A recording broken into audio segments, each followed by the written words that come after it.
In Matthew 15:6 is where we're going to start, and Jesus teaches who are the blind guides, and we're going to talk about the Canaanite woman here that asked Jesus to heal her daughter. But first, whoops, I didn't line that up yet. Let's get to 6 here.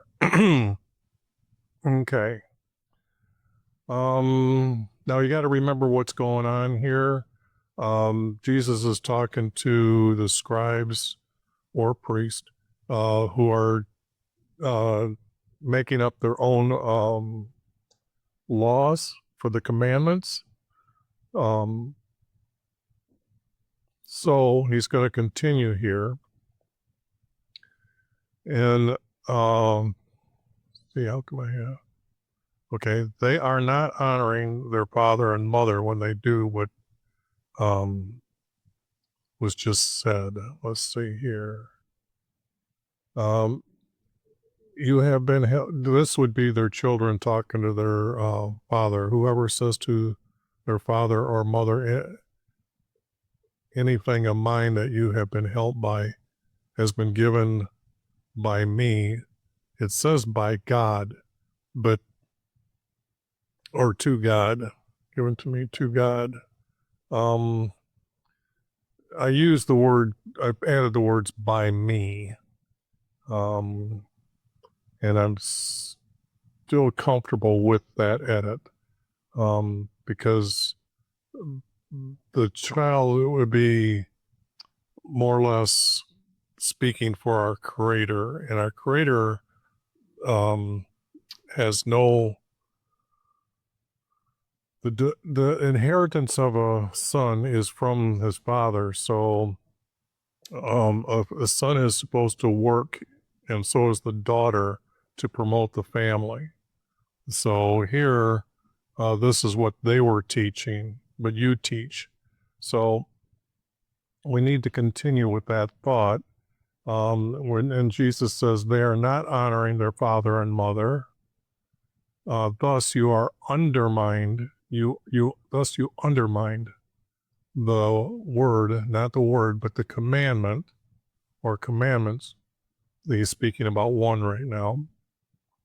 From YV, to be your tradition, to be your practice.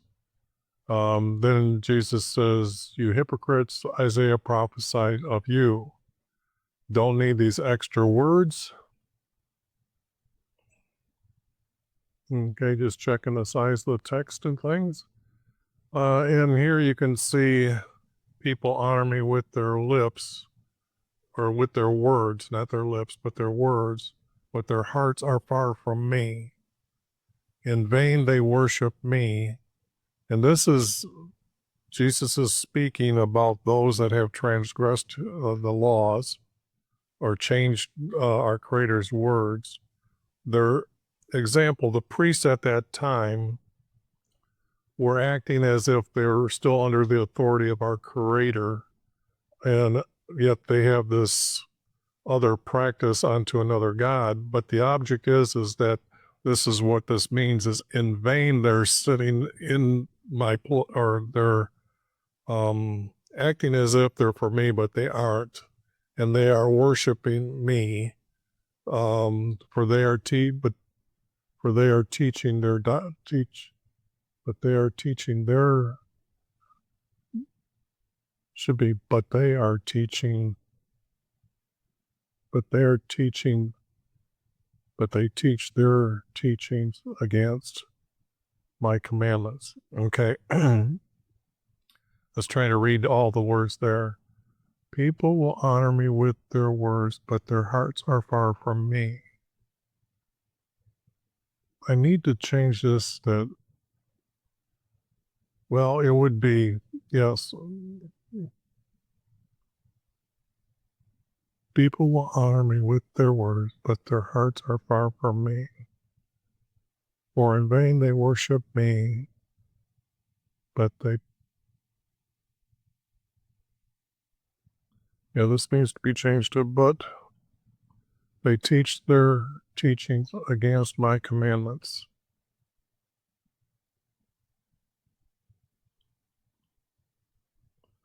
Okay.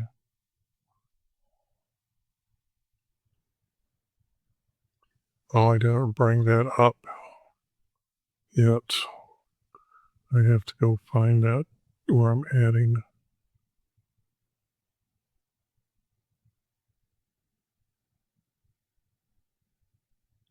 Oops, not that list.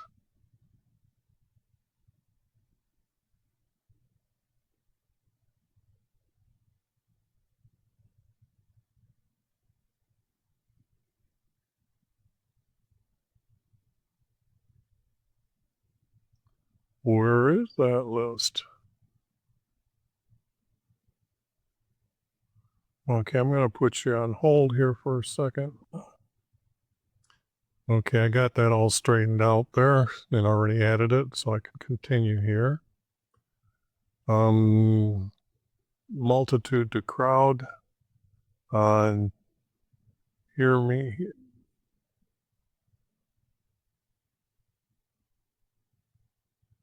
Hear me and understand. He told the crowd, hear me and understand. It is not what enters the mouth that defiles man, it is what proceeds out of the mouth that defiles man. And Jesus is speaking anything that's being said against our Creator and anything our Creator has commanded us. This is what makes that person defiles that man, male or female, not just a secular meaning here. When I'm writing the word man, it means male and female. That's pretty straightforward. Here again, I'm changing the word priests or Pharisees to priests and scribes because they are the ones who are offended when they heard his statement, because it's still talking about their traditions that they've changed. And it would be the priest that would be out there saying, this is what you're supposed to now learn and trust. And it's the scribes who are editing the text to say, here, it's written this way. It wasn't common that everybody had scrolls of all the text that in their own home. So this would have been something that is why they could control the text, or how they took over the text to make it their own. It had to be done by the scribes with the priest's help. So that's why that's there when they heard his statement, but it's not his statement, it's his teaching. He goes through several things to tell them what they did, how they did, and then what defiles them. And that's the teaching there.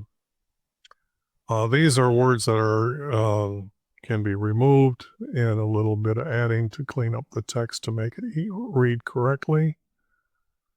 Here's a bunch of text that I've got going to be removed. Peter said, explain the parable to us. And this is, there was no parable to begin with. Jesus explained what defilement was. So this is already like a second of what's being said by Jesus. So it's not really needed, even though we know that from the heart comes the evil thoughts, murders, fornication, and all these other things. These are which defiles a man. To eat with unwashed hands does not defile man.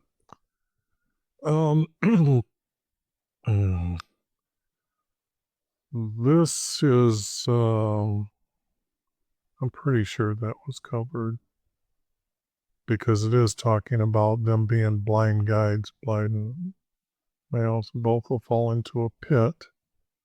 So let me just take a look here.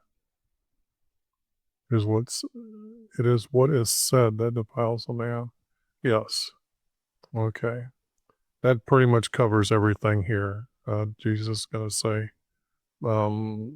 And he pretty much more or less said that just by not washing your hands is not defiling man. He's worried about the defilement of man, not so much that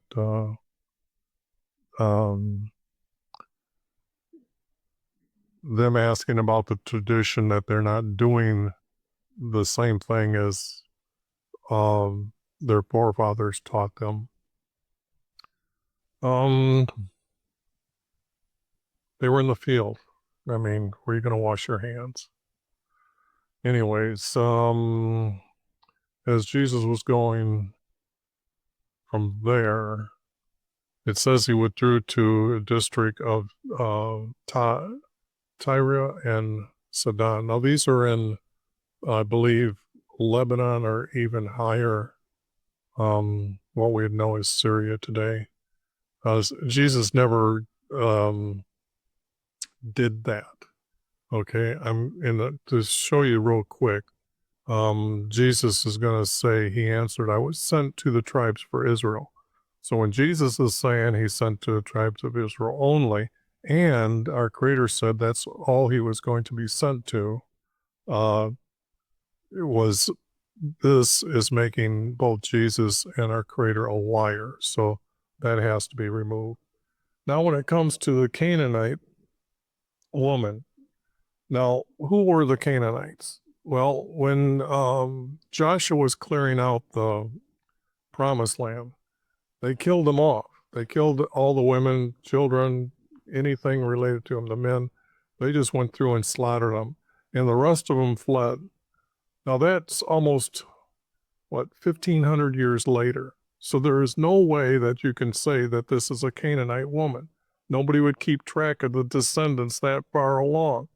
This is the trickery of the words that they're using when they put in the text. It was just a foreign woman because Jesus is going to, like I said, refer down here, he was sent to the tribes of Israel. But here, I'm going to change it to just a foreign woman in the land. Could have been Roman, could have been any race that, or anyone from a different kingdom that is now living in this area of the old promised land. And she came up to Jesus and cried out to him, have mercy on me, my Lord.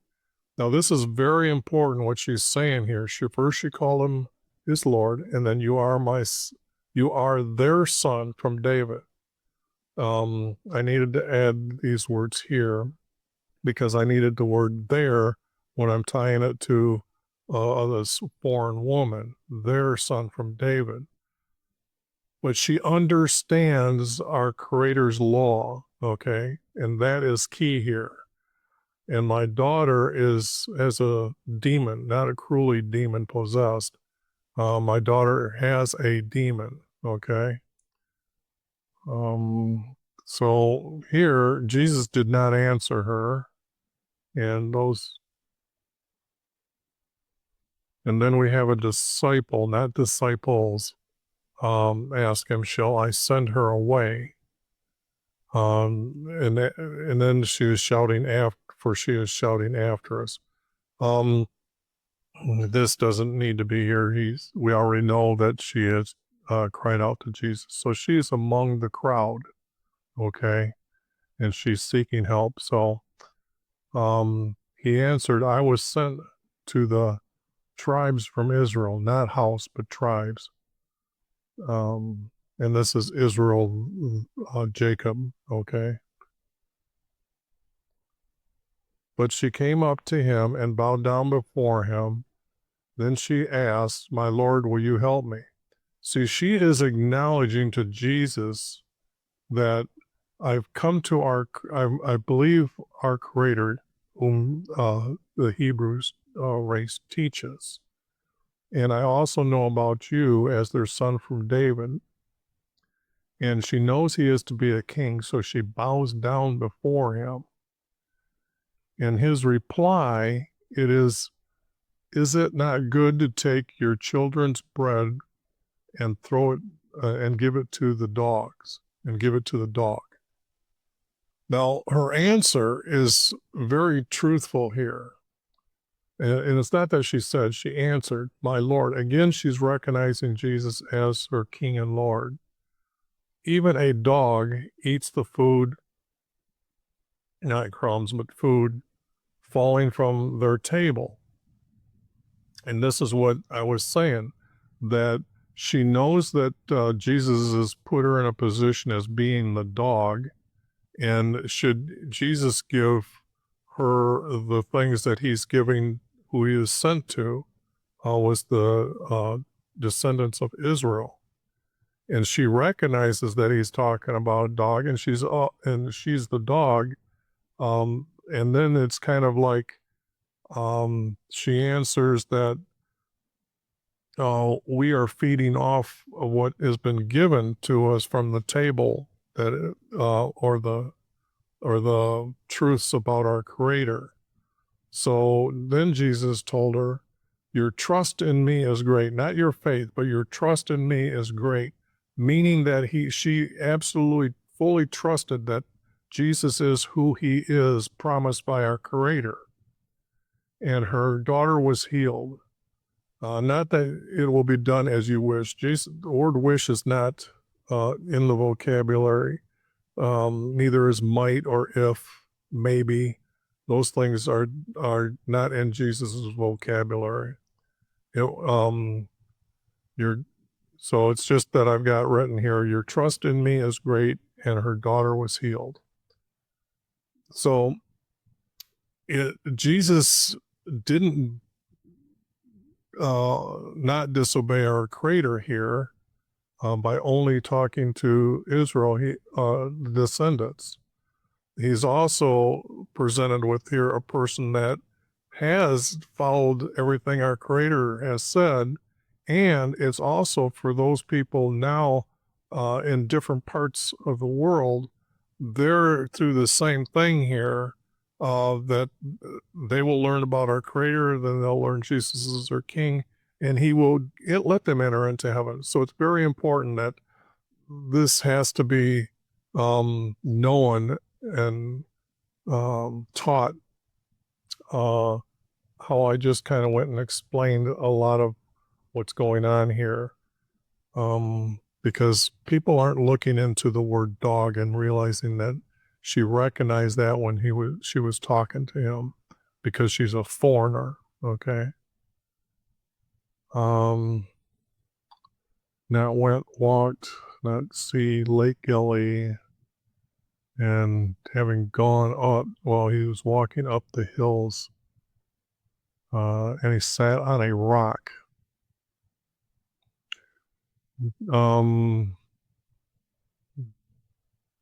Now a new crowd followed him. Why am I having a new crowd follow him? Okay, because of the rest of the verse here.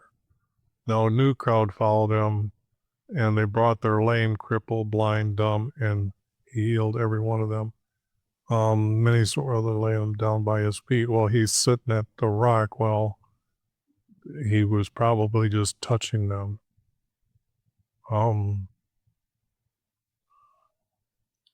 So removing this doesn't harm nor take away anything.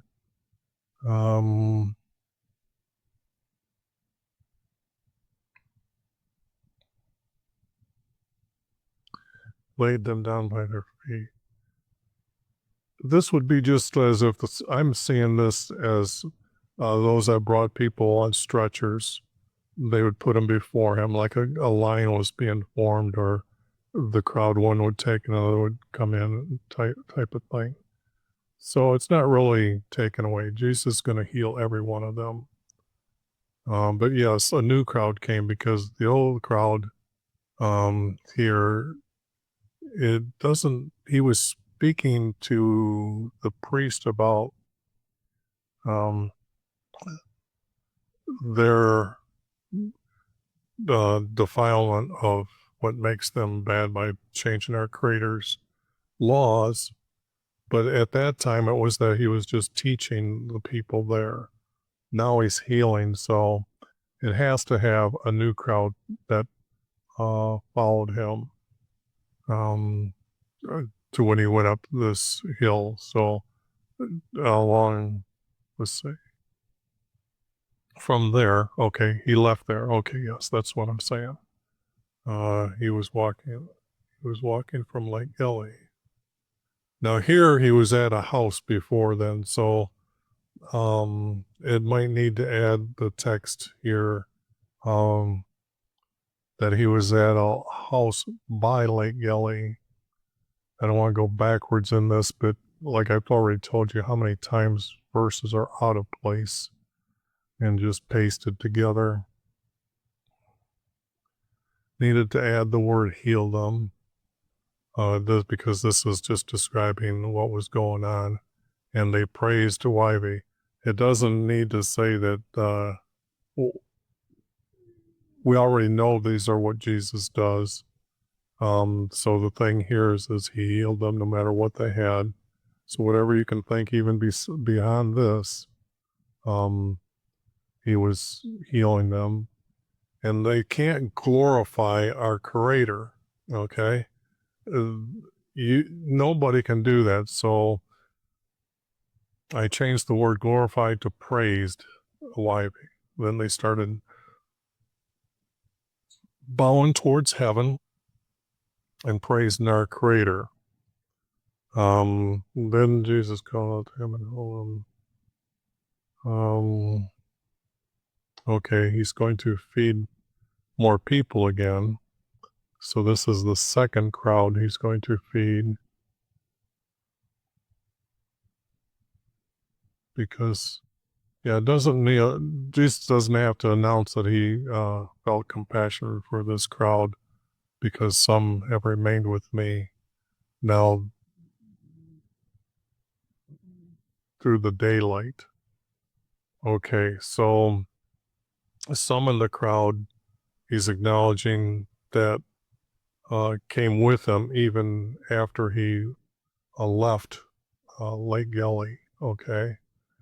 I'm trying to run all this, what I'm doing here in my mind to try to set the text.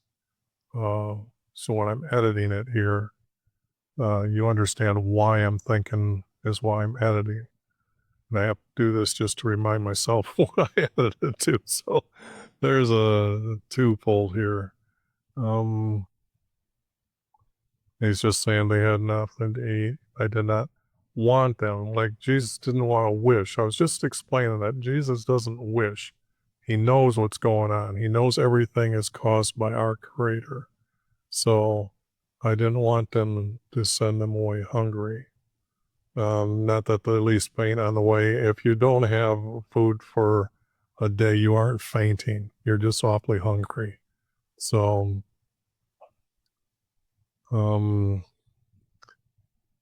asked him, will from wood, changing loaves to breads again, to satisfy, but he's not satisfying. He's going to feed them, breads to feed them. The great. Okay, let's see. A disciple asked him, where do we get the many breads to feed the crowd? And then Jesus is,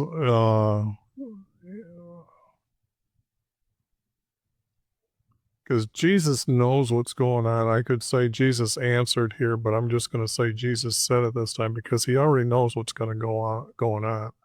So he already tells us this here. Okay. So he said, he avoided this question. He says, how many breads do we have? And then, how many breads do we have? And he answered, 7 breads and a few fish. And then he told the crowd to sit on the land, not on the ground. The ground is underneath the land. You got to understand the wording, how Hebrews would use the words. So he took the breads and he gave thanks to YV. Now, what I'm saying in this verse, it's not there, but Jesus is turning to heaven, where heaven is located. And if you don't know where that is, there's a video below, so you should learn exactly where heaven is at and the verse, which you can find it in only one Bible, and a second Bible has copied that exact verse.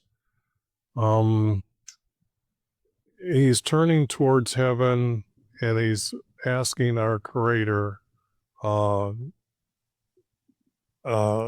first he's giving thanks to our Creator for, because last time he gave a blessing, he asked for a blessing. Then he gave thanks to our Creator. What kind of thanks would he be giving? He's probably thanking him for the people, and he wants to coming to him.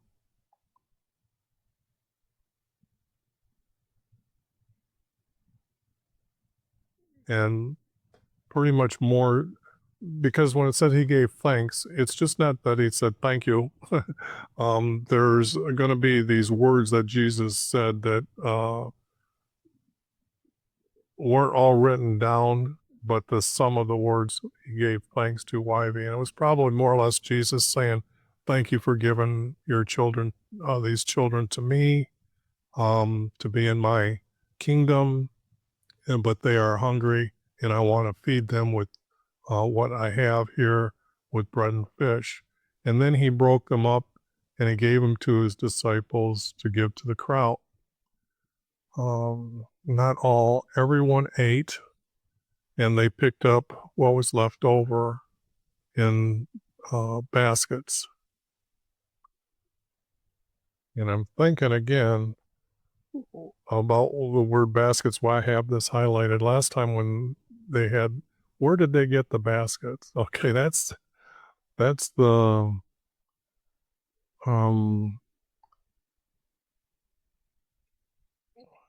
because each disciple most likely had like a pouch where he was carrying his own foods, but we see that Jesus is having only one person have this keeping track of the food among the disciples. So he's carrying a lot, okay? And to say that they went and picked up what was left over, or they gathered, yeah, I need to change. And it would have to be then they gathered. Everyone ate. And then this is to keep wild animals from coming in and foraging for food after, because when you're feeding that many people and they just throw it away and throw it down, they knew that the wild animals would come in, they would smell it and sense it. So this is most likely they picked it up and then they probably buried it someplace. They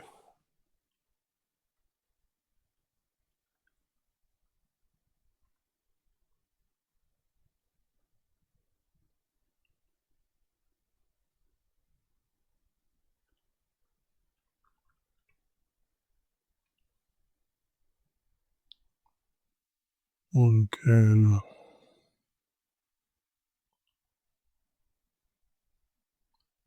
Need to make sure that this one gets.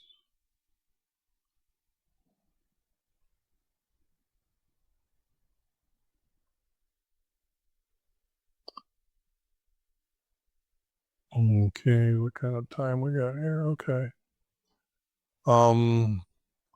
Now we're gonna have how many people were eating.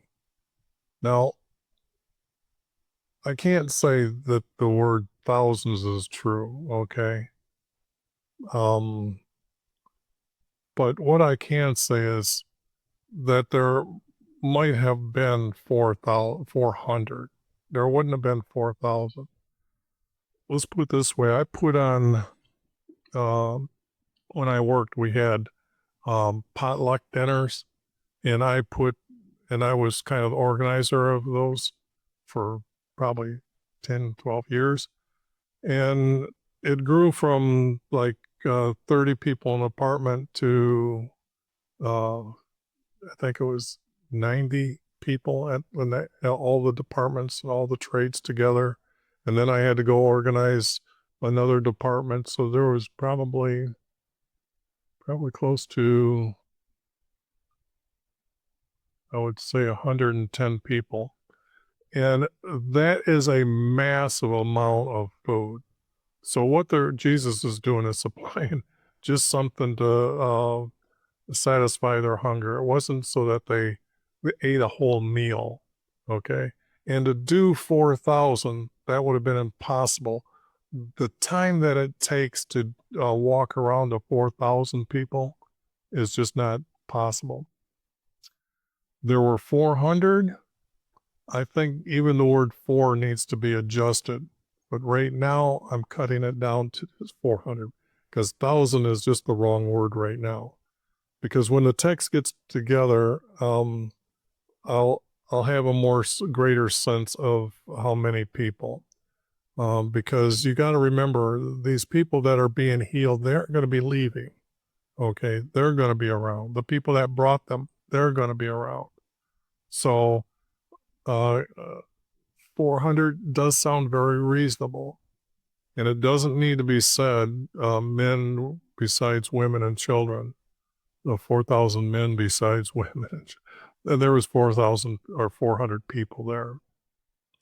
Needed to add the word after, and then he sent the crowd away. And this is what I was saying about the crowd and not the multitude. Because 4,000 would be a multitude. And I'm trying to keep the word crowd to this word 100. 400, I think I said that's pretty much the upper limit before you could say a multitude. Okay? Couple hundred, because when Jesus is walking around, he's entering a city. There's going to be a lot of people that come from a city, but how big are these cities? You know, that's the thing.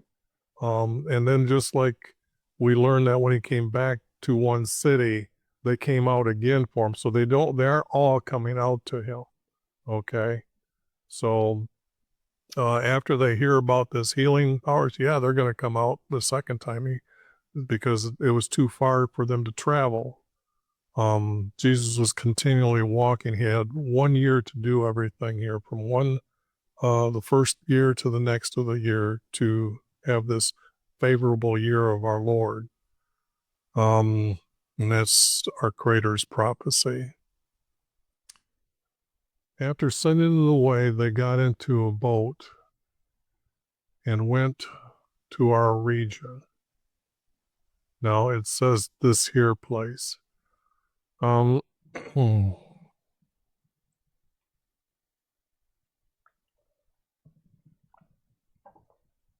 when it says this region,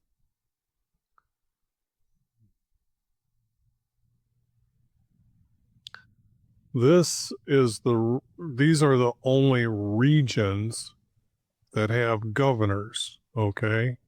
And he's up here in Galilee. He's come over to this, what we think in the text is, I can't even think. It starts with a G. It's very long. That's why I need to shorten that thing down. But we now know that Jesus is leaving here, and he's somewhere on this, trying to get to this highway to come back, because he's heading down to Jerusalem. So this has to take place somewhere in here. And what I should do is, when I made these maps, I've walked through the woods many times. And I mean, not just walk through the woods. I'm talking about just saying, hey, I'm going to go out and walk around and not really know the land for the first time. You learn a lot. You don't want to go up and down hills. It just makes you too tired. So you're always trying to find the shortest path, and you do want to get to water, because As you see, this is 10 miles here. So from here to here is 10 miles. The people would need a place when they come traveling through Israel.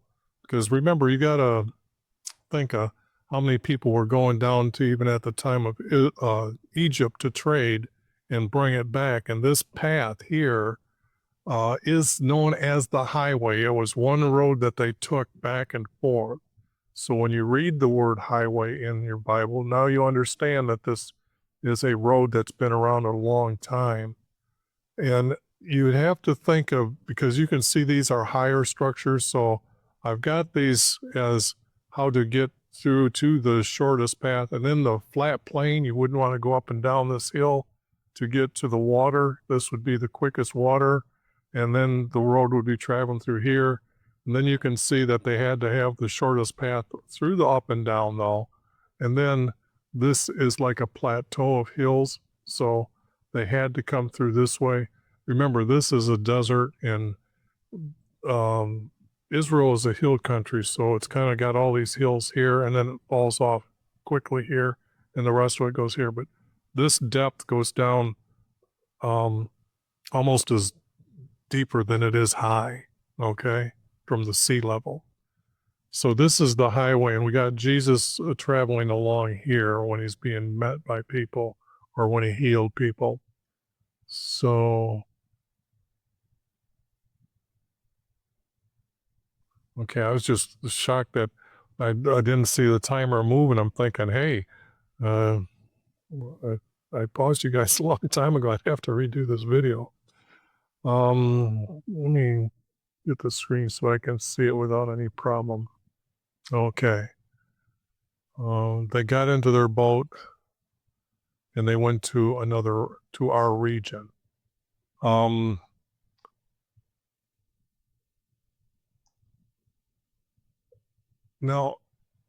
the word region might need to be changed because we know that they would have still lived under the understanding that each tribe had different territories to live within, or different land to live within. And if Jesus is coming down here, and this is the highway, pretty much this dividing path, like I said, over to this river here, that we now see that he's talking about West Manasseh.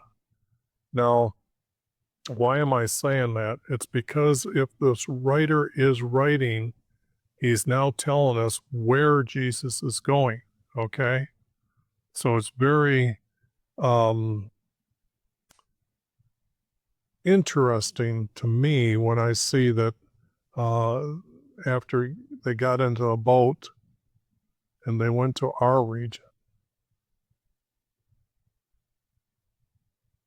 Okay, because now he couldn't have been sitting on the hills and he left Galilee. He's back. Man, this is confusing.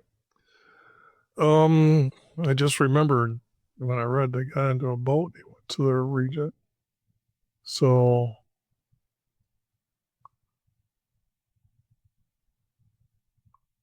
he's over here. Yeah, this I can't really say what region it or tribe's land did he go to. This verse is not correct here.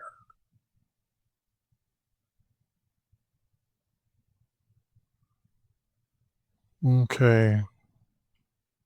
He got into a boat and he went to the other, it would be to the other side, or, well, let's see. If he was up here, he went to here, which would be that other city. So he went from Naphtalias to Azakaras.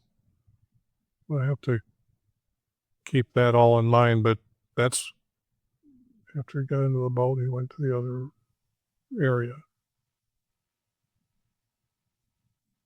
I'm just thinking of what was written or what's being said above, and he is actually was in a field where he's feeding people. Okay, he's in a field here, feeding 400. But he went from, see, that's what, when he was in the city already and he's coming out of the city, now he's getting back into a boat. It's not making sense in the order of the way these things are. But I guess the best editing of the text, until I know more when I put them together, this would be the truth right now. Okay. Now, Pharisees, we know, are judges. So because of the words, while they're going to test him, these are going to be diviners and fortune tellers.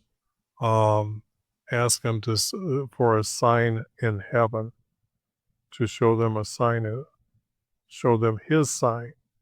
And that would be astrologers, diviners, fortune tellers. They approached him to test him because they're asking him what stars are his in heaven. And Jesus said, when it is evening, you can tell there will be fair weather if your heaven is red. I've got the word if here. They changed to when.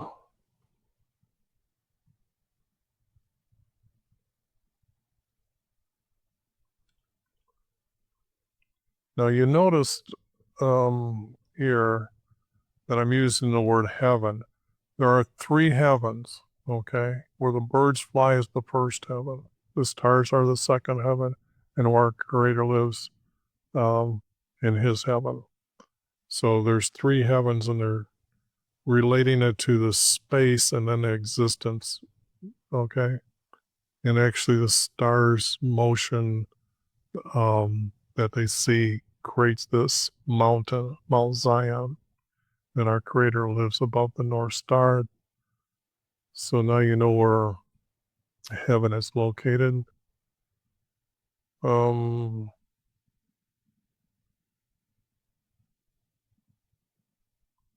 Or in the morning it will be stormy, be a stormy daylight, not day to day.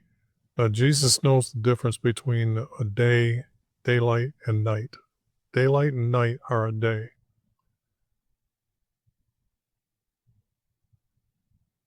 Don't need these here. Red is threatening. Not really.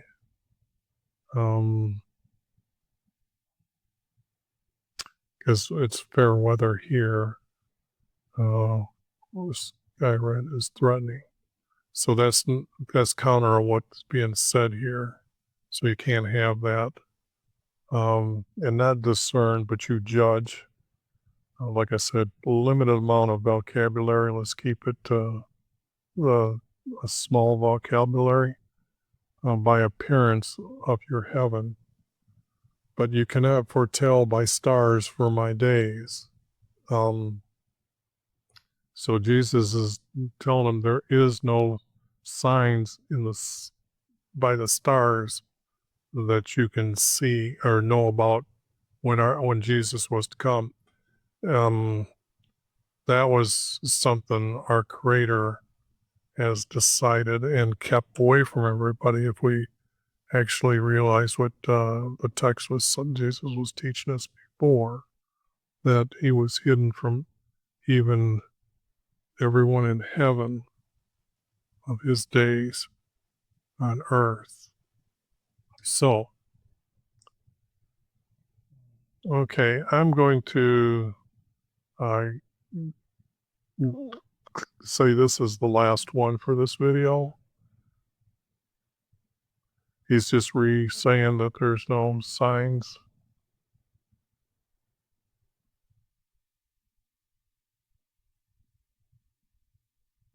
And just restating what he said.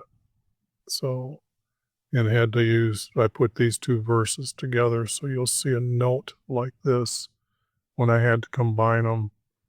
It's awfully strange that I needed the last ending of this verse here, which was this. It's kind of odd how they, when you break down verses, you can see that their numbering system is corrupt. They're trying to force you to read it as a verse and not take the words from either side. It's what they've done to the text that's showing how corrupted it is.